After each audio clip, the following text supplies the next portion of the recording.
we had some early pictures that was released, and man, I'm just asking you to be mindful of these families. This is a huge ordeal. It's a very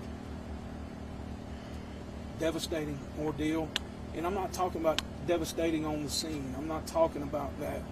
I'm talking about devastating in the fact of a loved one that just come to work and now may be missing or deceased. So please keep that in mind when you're having or doing these stories. You know, these stories, we often find ways that we try to turn things into negative. This is a bad situation. This is a negative situation.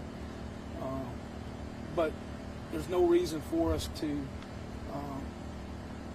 take the downward spiral or the downward side of this story when it comes to these families. So I'm all about that, and I'll always be about that.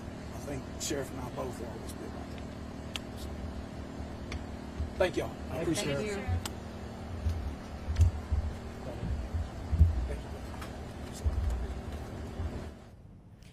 And we have been listening in there to a very sad news conference there. They have a serious situation that's taken place there in McEwen, Tennessee. That was the Humphreys County Sheriff, Chris Davis, who was speaking about an explosion that took place this morning at a Tennessee military munitions plant, of all places, a military munitions plant that's left several people dead.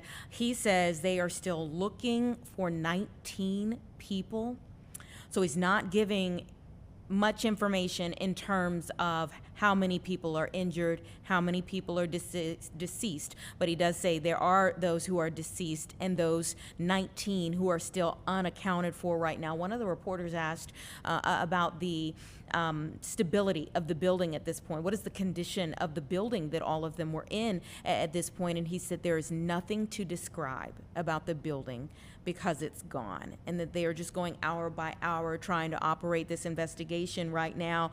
The company's website says that it makes and tests explosives at an 8-building facility. It sprawls across a wooded hills area in the Bucksnort area. It's about 60 miles southwest of Nashville, and 20 miles away, people could feel the blast that took place there. In fact, it's reported that the first responders couldn't even get in for quite some time because there were a series of detonations that started to take place there. So the cause of the explosion still unknown at this point in time. Again, they're in the early stages of this investigation there, but they say that there's no further danger of explosions in that area. Very, very tragic situation that's taken place there in McEwen, Tennessee. 19 people who are still missing right now, and we know that there are many who are deceased as well.